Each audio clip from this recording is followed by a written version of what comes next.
11:32 a.m., February 9th, 1944. Over the Mediterranean Sea, a 22-year-old American fighter pilot is suddenly attacked by four FW-19Os diving out of the sun. He pulls hard, reaching to jettison his external fuel tank to maneuver. The handle snaps off in his hand. The tank stays attached. Seconds later, his aircraft is on fire. At 8,000 feet, with flames spreading beneath the cockpit, he rolls the fighter inverted and bails out. The parachute opens. Below him, the Mediterranean looks like cold steel. He hits the water, alone. 4 hours pass. Hypothermia sets in.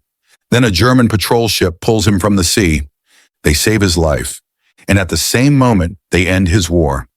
16 months later, as Germany collapses, that same pilot faces a choice that does not exist in any manual. Stay inside the wire and wait for liberation, or escape by stealing a German fighter marked with black crosses and a swastika and fly straight toward Allied lines. The problem is simple. On that sky, every side has a reason to shoot him down. In February 1944, the Mediterranean sky was never quiet. It was a vital air corridor linking North Africa, Italy, and southern France. Hundreds of sorties crossed it every day. Escort missions, interception patrols, reconnaissance flights.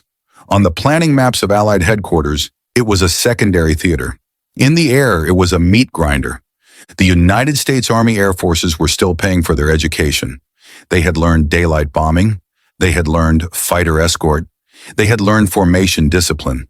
But every lesson carried a cost, and every mistake was paid for in burning aircraft and bodies lost to the sea. That morning, an American fighter flight was escorting bombers withdrawing from a strike along the southern French coast. There was nothing remarkable about the mission. No major city, no symbolic target, just shipping, ports, and coastal supply routes. Those were always the most dangerous missions. 4 German fighters appeared out of the sun. It was an old tactic, simple, effective. Time for the moment when enemy pilots were most vulnerable. Low on fuel, external drop tanks still hanging under their wings, formations beginning to loosen on the way home. In air combat, drop tanks were a lifeline on the outbound leg and a liability in a fight. They made aircraft heavier, slower, less responsive. Every pilot knew they had to be jettisoned the moment combat began. War, however, does not always follow theory. The release handle snapped off in the pilot's hand. The tank did not fall. There was no time to troubleshoot, no backup procedure. Only 4 FW-19Os closing the distance. Their approach calculated and deliberate. These were not random interceptors. They belonged to experienced Luftwaffe units whose pilots understood that killing escort fighters was as strategically valuable as destroying bombers. Without escorts, bombers died in large numbers. In less than a minute, the American formation disintegrated. One fighter fell toward the sea. Another spun away, trailing smoke. The sky emptied itself with brutal efficiency.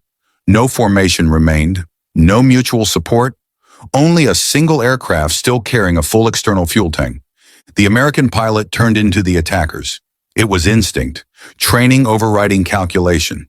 He fired and struck one of the FW-19Os. Black smoke poured from the German engine. A brief, isolated victory. It did not change the outcome. The next burst came from below. A difficult angle, a short range. 20-millimeter cannon shells tore into the belly of the aircraft, ripping through fuel lines, engine components, cockpit structure. Fire erupted around the pilot's feet. The drop tank was still full. There was no time to think, no time to choose. He rolled the burning fighter inverted and fell clear of the cockpit at 8,000 feet. The parachute opened. Below him, the Mediterranean spread out like cold metal. 4 hours passed on the water. The temperature was just above 12 degrees Celsius, not cold enough to kill instantly, but cold enough to steadily drain strength and coordination. Heat left the body faster than it could be replaced. Fingers went numb. Muscles stopped responding. Thought slowed. The survival statistics were unforgiving. Pilots who went down in the Mediterranean in winter were rarely found. Search aircraft struggled to spot a single man amid gray waves and whitecaps. Most simply disappeared. A ship emerged on the horizon, a German patrol corvette on coastal duty. The crew spotted the yellow life vest against the dark water. They hauled him aboard. wrapped him in blankets, gave him hot coffee. They saved his life, and in doing so removed him from the war entirely. Within 48 hours, he was a prisoner of war. Airmen's prison camps were different from other camps, not because they were more humane, but because the men inside were considered more dangerous. Pilots were educated, technically trained, spatial thinkers. They understood mechanics, systems, procedures. They knew that no prison was ever completely secure. The camp lay on the northern coast of Germany near the Baltic Sea. Flat ground, open terrain, no forests, no hills, nothing to hide behind. Everything was exposed by design. Multiple fences, guard towers at regular intervals, patrol dogs, microphones buried underground to detect tunneling. Shallow trenches beneath the barracks so dogs could smell anything beneath the floors. This was not a place designed merely to confine. It was designed to exhaust. The numbers were clear. Of the thousands of Allied airmen who attempted escape from German POW camps, fewer than a few dozen ever reached Allied lines. Most were recaptured within hours. Some were shot. A new prisoner needed only one look at the fences to understand the truth. Escape here was not a plan. It was an obsession. The early months followed a rhythm as relentless as it was dull. Roll calls, light labor, minimal rations, letters from home that arrived late, if they arrived at all. News filtered in through rumor, careless guards, censored newspapers weeks out of date. Inside the wire, another society formed. Cigarettes became currency. Favors were traded. Information moved quietly, written on scraps of paper hidden in boots, books, and seams. Pilots survived by thinking. They watched guard routines, counted steps, timed shifts, measured shadows, calculated gaps, and a few, never many, looked beyond the fences. The first escape attempts failed. Wire cutting, caught, tunneling, discovered. Forged papers, stopped at the gate, stolen uniforms, exposed. Each failure meant solitary confinement, a concrete cell, no windows, bread and water, temperatures barely above freezing, 2 weeks at a time.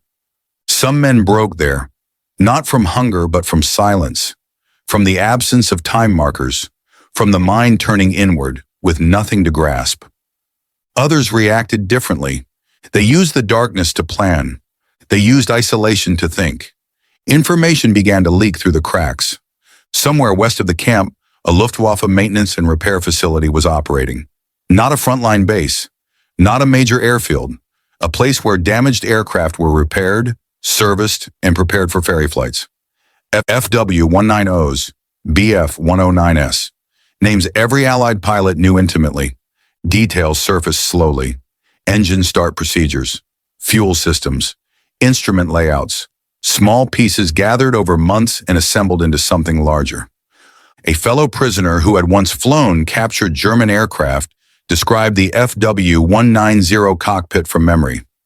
Switch positions, throttle arrangement, the inertia starter system that required a ground crewman to spin a flywheel before the engine could fire. At first, it was mental exercise, a way to keep the mind sharp. Then it became something else, a possibility. By early 1945, the atmosphere shifted. Allied bombers passed overhead daily, heading east. Distant artillery rumbled from the direction of the advancing Soviet front. Guards grew nervous. Discipline weakened. Some guards simply disappeared. The war was ending, but it was ending chaotically. Orders arrived from Allied command. All prisoners were to remain in place. No escape attempts. The front lines were fluid.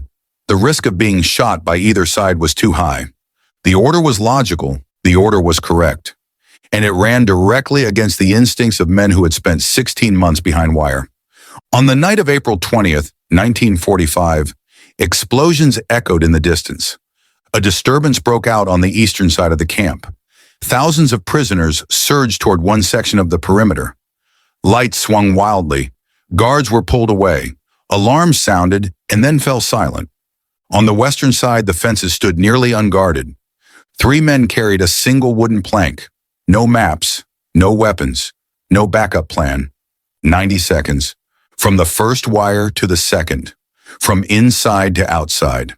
From prisoners to fugitives in the dark. They ran west without looking back. 2 days later, they saw it. An airfield. No flak batteries, no patrols. Aircraft scattered across the grass, some stripped of wings, others missing engines, many damaged beyond use, and one aircraft that was not. An FW-190 stood apart from the rest, intact, as if waiting. At that moment, everything that had come before, the memorized cockpits, the solitary confinement, the fragments of technical knowledge, aligned. Not as a plan, as inevitability. War had pushed one man to the point where the only remaining option was the unthinkable. And from that moment, history began to move in a direction no one had intended. 2 days after leaving the prison camp, the three men moved through a landscape where maps no longer mattered. Germany in April 1945 was no longer a nation defending itself. It was a territory in retreat. Roads were clogged with columns of military vehicles moving west. Civilians followed behind them, pulling carts, leading livestock, carrying whatever they could salvage from collapsing towns. Order had vanished. Command existed only in fragments. The only common direction was away from the Red Army. For escaped prisoners, the chaos was both camouflage and threat. In confusion, no one demanded papers. In confusion, no one hesitated to shoot. They traveled mostly at night. During the day, they hid, thin woods, abandoned sheds, empty barns. Food came from raw potatoes pulled from fields, stale bread taken from deserted kitchens, rainwater collected in rusted containers. Their bodies were no longer conditioned for movement. Months behind wire had stripped muscle and endurance. Every mile was paid for in pain. Every step was a calculation between speed and collapse. What kept them moving was not strength. It was direction, west. On the morning of the third day, they saw the airfield from the edge of a tree line. It was not a frontline base. There were no long concrete runways, no flak belts, no defensive perimeter. It was a maintenance and repair field, a place where aircraft were patched together, engines swapped, airframes prepared for ferry flights that might never come. From a distance, it looked abandoned in spirit, if not yet in fact. Hangar doors stood partially open. Windows were dark. No flags flew. No alarm sounded. No signs of readiness or urgency. They watched for hours. German mechanics were still there. They moved between aircraft, but without pace, without discipline. These were men who knew the war was lost and were waiting for permission to stop pretending otherwise. Aircraft sat scattered across the field. Some lacked wings. Others had engines removed. Many bore damage that would never be repaired. All of them were useless, except one. An FW-190 sat apart from the others, near the edge of the field. It had not been stripped. No panels lay open. No tools surrounded it. In the pale morning light, its shape was unmistakable. Radial engine, short nose, broad wings. The silhouette of an enemy aircraft burned into memory. A machine that had haunted Allied pilots for years, and now possibly the only way out. There are moments in war when decisions do not require discussion. The instant they saw the FW-190, every alternative disappeared. No one said it aloud. No one argued. They all understood the same truth. If survival was still possible, it was sitting on that grass. They waited until late afternoon. The airfield slowly emptied. Mechanics drifted away toward barracks or nearby buildings. Some left to eat. Others simply left. Discipline had become optional. No one paid attention to a fighter that had been prepared for a future that no longer existed. They followed a drainage ditch toward the field. Mud reached their knees. Oil and stagnant water coated their clothes. 200 yards took nearly 20 minutes. At every pause they listened. No footsteps, no alarms, no engines starting. The airfield was no longer guarded. It had simply not yet been abandoned. Up close, the FW-190 looked better than expected. The wings were straight. The propeller blades showed no obvious damage. The canopy was intact. A thin stain of oil streaked the cowling beneath the engine, normal for a radial power plant, not a warning sign. The pilot climbed onto the wing and opened the canopy. Inside was a world that did not resemble any Allied aircraft. Every label was in German. The layout was unfamiliar. The throttle sat where instinct did not expect it. Gauges were arranged differently. Nothing looked intuitive, but nothing was unknown. Nights in the camp came back to him. Spoken descriptions, imagined panels, mental rehearsals done in darkness. His hand moved over the control stick. It moved freely. The fuel gauge caught his eye, nearly full. Someone had serviced this aircraft recently, possibly for a ferry flight, possibly for a mission that would never occur. One problem remained. The FW-190 could not be started alone.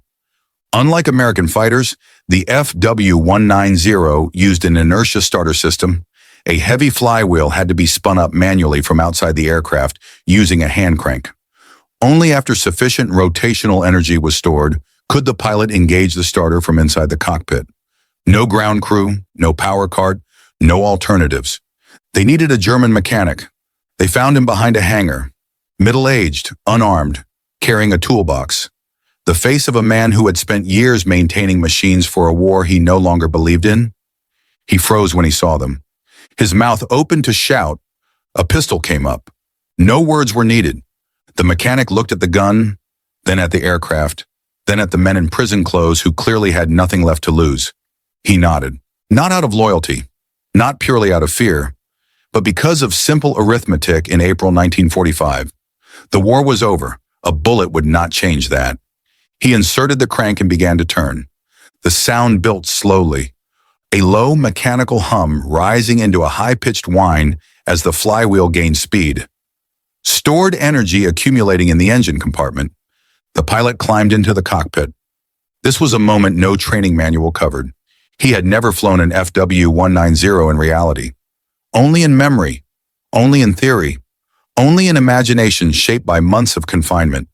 He followed the sequence he had memorized. Fuel selector, magnetos, primer, throttle position. The mechanic signaled. The flywheel was ready. The pilot pulled the starter engagement lever. The engine coughed once, then again. Then the BMW 801 radial engine roared to life. 14 cylinders ignited in sequence. Nearly 1,800 horsepower shook the airframe. The propeller blurred into a solid disc. Smoke and exhaust blasted rearward. The FW-190 was alive. There was no time for hesitation. The other two men stood on the wing. There was no room for them, no way to take them along. This had been understood long before the engine started. A nod, a hand on a shoulder. No words. The canopy closed. The throttle went forward. The fighter surged ahead across uneven grass. There was no runway, no guidance, no margin for correction, only speed. The FW-190 accelerated faster than any American fighter the pilot had flown. The radial engine delivered power with brutal immediacy. Shouts rose behind them. Figures began to run. Too late. As speed built, the tail lifted. The wings bit into the air. The pilot eased back on the stick. The wheels left the ground. The stolen fighter climbed. At 3,000 feet, the pilot took his first full breath. The problem was no longer takeoff. It was survival. He was flying a German aircraft with full Luftwaffe markings, black crosses on the wings, a swastika on the tail. He had no radio, no codes, no maps, no parachute. To the Germans, he was a deserter. To the Allies, he was a target. The sky in April 1945 was the most dangerous place on Earth. Aircraft from multiple nations crisscrossed it. Fighters, bombers, reconnaissance planes, all armed, all operating under rules that prioritize speed over identification. He flew low, very low. He hugged terrain, hills, forests, valleys, using the ground to mask his movement. He avoided roads, rail lines, and anything that suggested military activity. Below him, Germany was unraveling. Burned-out vehicles, abandoned equipment, columns of soldiers moving without formation or purpose. Twice he spotted aircraft in the distance, one formation too far to identify, another a twin-engine plane crossing his path at altitude. Neither turned toward him. He stayed west. After more than an hour, the coastline appeared. Gray water stretched toward the horizon. Cold wind poured into the cockpit. He followed the shoreline, refusing to fly over open sea. A water landing here would mean death. The fuel gauge dropped steadily. The FW-190 burned fuel faster than American fighters. Power had a cost. He calculated in his head. Distance, speed, remaining fuel. It was going to be close. Then he saw them. Windmills. The unmistakable outline of the Dutch countryside. The Netherlands. Allied-controlled territory. Safe on the map, dangerous in reality. He had crossed into airspace where every anti-aircraft gun was trained to destroy German fighters on sight. The fuel needle touched empty. The engine still ran, but experience told him it would not for long. He needed to land, immediately. The land below was flat, wet, divided into countless small fields by canals and drainage ditches. Most were too short. Many would flip a fighter on landing. Then he saw one, a field larger than the others. Relatively dry, oriented east to west. No visible obstacles. It was not an airfield. It would have to be. He reduced throttle and began his approach. He lowered the landing gear manually, pumping the hydraulic handle until 3 green lights confirmed the wheels were down. The flaps extended. The WW2 slowed. The nose rose. He crossed the field boundary at 60 feet, 50, 40. The main wheels touched first. The aircraft bounced once, then settled. The tail wheel dropped. The fighter rolled across the grass, shaking violently as it crossed ruts and soft ground. He applied the brakes. The aircraft slowed, then stopped. The engine coughed twice and died. The tanks were empty. He sat still in the cockpit, hands gripping the stick, heart pounding, adrenaline draining away. He had done it. Movement caught his eye. Dutch civilians were approaching across the field. They carried farm tools. Their faces showed years of anger under occupation. To them, a German fighter had just landed on their land. He raised his hands. He spoke his name, his rank, his serial number, in English. They hesitated. Minutes passed. Then a military truck appeared on the road. British markings. Soldiers dismounted with weapons raised.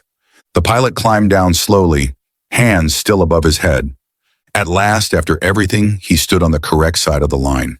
The WW2 stood silent in the Dutch field. No longer a weapon, no longer a threat. Metal cooled with sharp, ticking sounds as the engine contracted. The smell of hot oil mixed with wet grass and damp earth. For the first time since takeoff, nothing was moving. The pilot climbed down from the wing. His legs shook, not from fear but from exhaustion. His body was no longer in combat mode. It was collecting every debt accumulated over the last hours and demanding payment.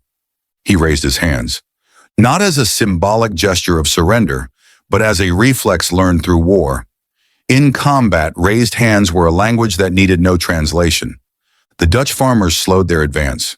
They did not lower their tools, but they stopped. They had lived under occupation for nearly 5 years. They had watched German aircraft cross their skies, bomb their towns, strafe their roads, and disappear. To them, every aircraft bearing black crosses was the same, and now one had landed in their field. He spoke his name, his rank, his serial number, again and again.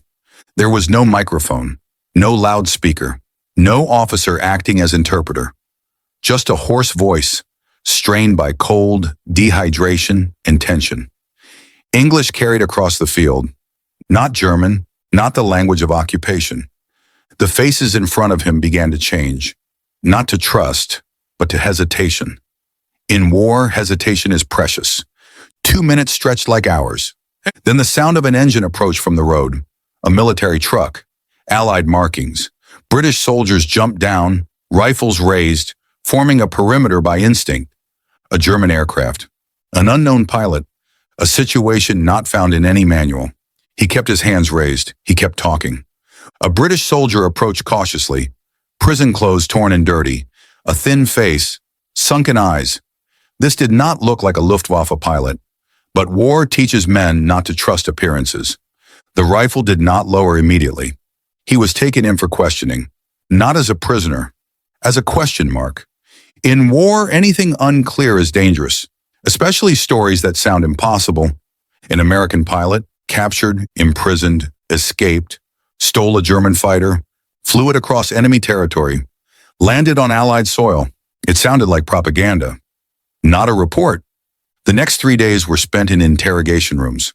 No torture, no threats, but no trust. The same questions asked repeatedly by different officers at different times. Small details examined closely. Sequence of events. names of camps, fence layouts, guard routines, German unit markings, FW190 startup procedures. Inconsistencies would surface. Fabrication would collapse. He answered everything.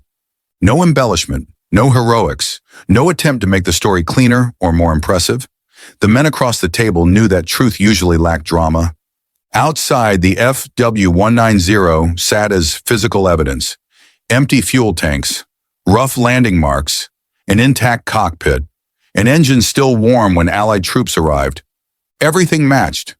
But there was another issue, one not written in reports. He had survived. In a war where millions did not, survival carried weight, especially when survival followed a path others were never given the chance to choose.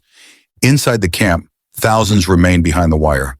At the airfield, 2 companions were left standing on the wing. In the countryside below, columns of civilians fled burning towns. No one asked him about that, but he thought about it. When the war in Europe ended less than 3 weeks later, the rhythm changed. Victory announcements spread. Flags appeared. Crowds gathered. Speeches were written. Stories were selected, simplified, polished. He returned to the United States as something unusual. Not a traditional hero. There was no famous air battle attached to his name. No squadron formation. No victory parade in the sky. Only a solitary flight. Newspapers covered it briefly, with curiosity, with skepticism, with fascination, then moved on. Millions of servicemen were coming home. Every family had its own survival story. One man escaping in a German fighter, however extraordinary, was quickly absorbed into the noise. He did not resist that. He never tried to turn the story into legend. The U.S. military saw something different. They were not interested in headlines. They were interested in capability. Before being shot down, he had served as a test and evaluation pilot. It was not a glamorous assignment, but it required something rare. The ability to step into an unfamiliar cockpit and understand an aircraft quickly enough to push it safely. The stolen FW190 was proof, not of recklessness, of precision under extreme pressure. He was assigned to flight test centers. Places where aircraft others did not want to fly were given to men expected to survive them. There were no front lines here, no enemies, but the danger remained. Test aircraft killed quietly, without warning, without drama. He flew German aircraft. He flew Japanese aircraft. He flew designs that had once killed his friends. Not out of hatred, out of understanding. To understand how the enemy thought, why their aircraft were dangerous, how their advantages could be neutralized. In that environment, he met others like himself. Quiet pilots, technically gifted, inclined to push boundaries beyond what manuals permitted. They rarely spoke about combat, not because they forgot, because they did not need to explain. As the post-war years advanced, aviation entered a new era. Speed increased, altitude increased, tolerance for error vanished. Propellers gave way to jet engines. Control margins narrowed. Mistakes became fatal faster. He flew through that transition, not as a public figure, as part of the system, sometimes near historic moments. Not at the center of attention, but close enough to understand what had just changed. History often remembers breakthroughs. It forgets the people who ensured those breakthroughs did not kill the pilot. He was one of them. But the hell within did not disappear when the war ended. It changed shape. In peacetime, there were no air raid sirens, no flak bursts. But there was memory. Moments never written into reports. Decisions with no clear right answer. Faces that vanished without records. He lived long enough to see propeller aircraft become museum pieces. Long enough to see younger pilots fly higher, faster, safer. Long enough to see war become history, then film, then data. But some things could not be simplified. The moment of landing without knowing whether you would be shot or rescued. The moment of survival without certainty that survival was deserved. No training addressed that. Later in life, people asked him about the flight. He never told it the way they expected. He did not describe triumph.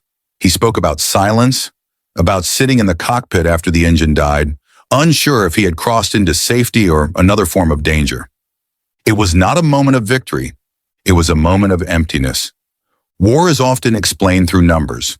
Aircraft produced, missions flown, losses recorded, but it is built from individual decisions made under conditions no one prepares for.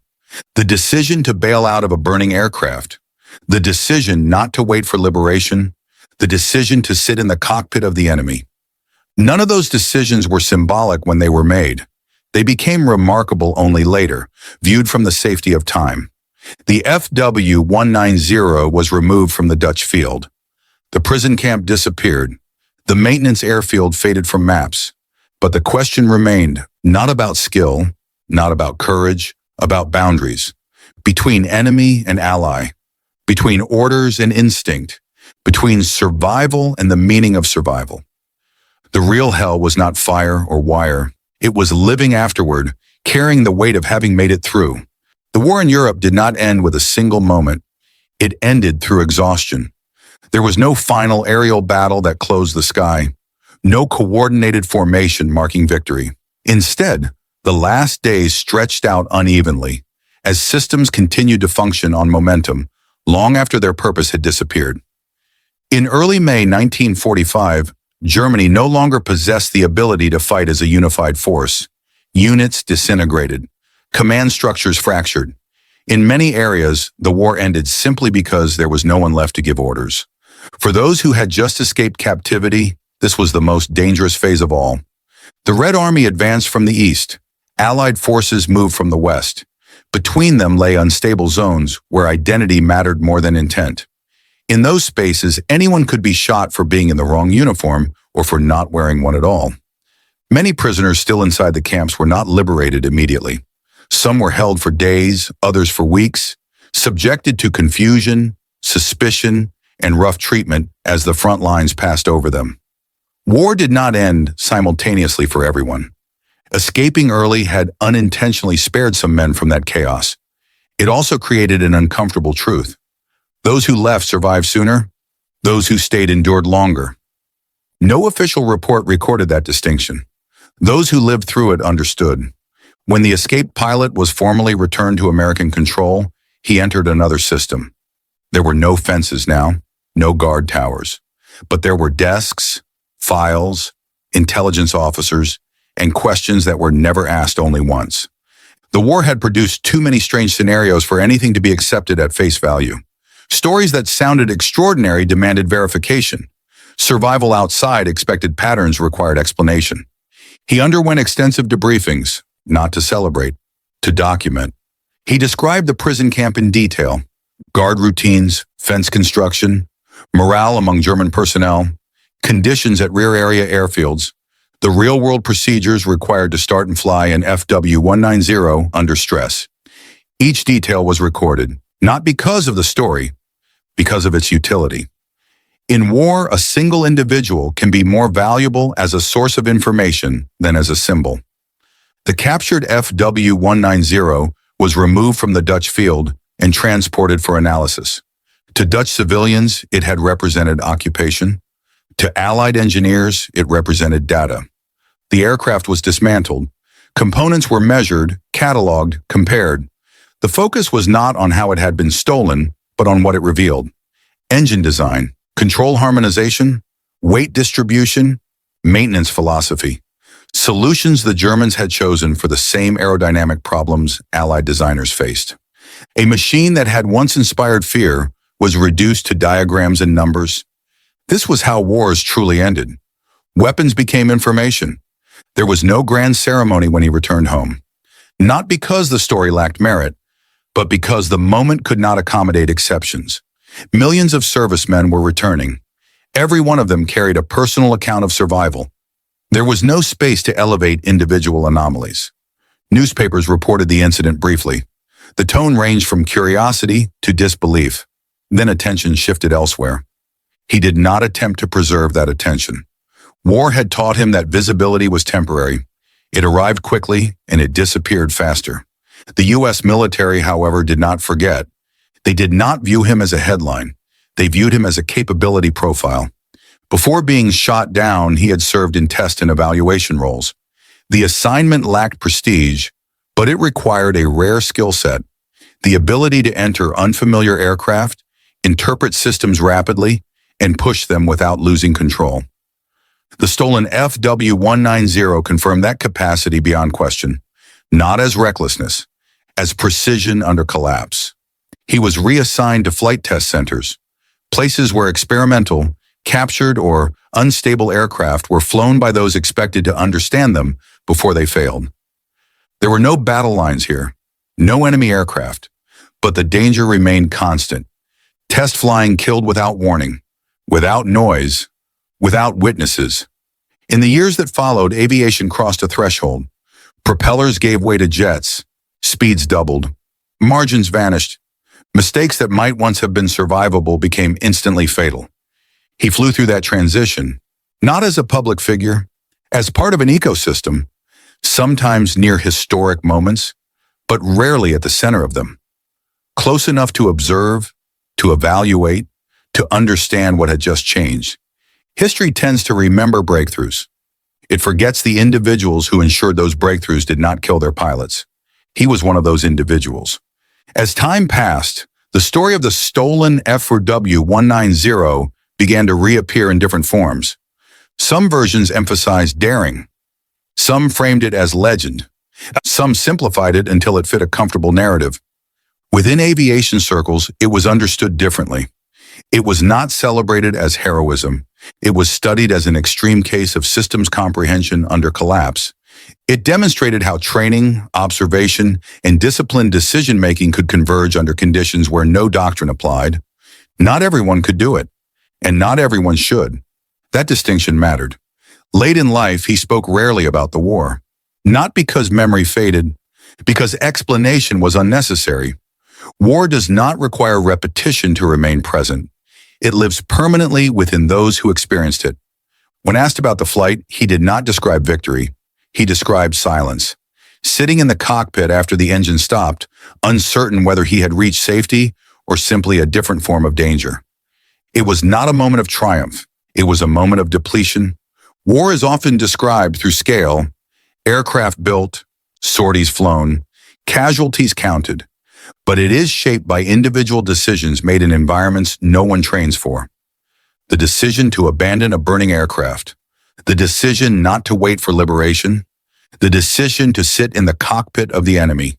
None of these decisions were symbolic when they were made. They became remarkable only later, viewed from distance in peace. That FW190 did not change the course of the war. It did not shoot down another aircraft. It did not deliver decisive intelligence. It did not appear on campaign maps.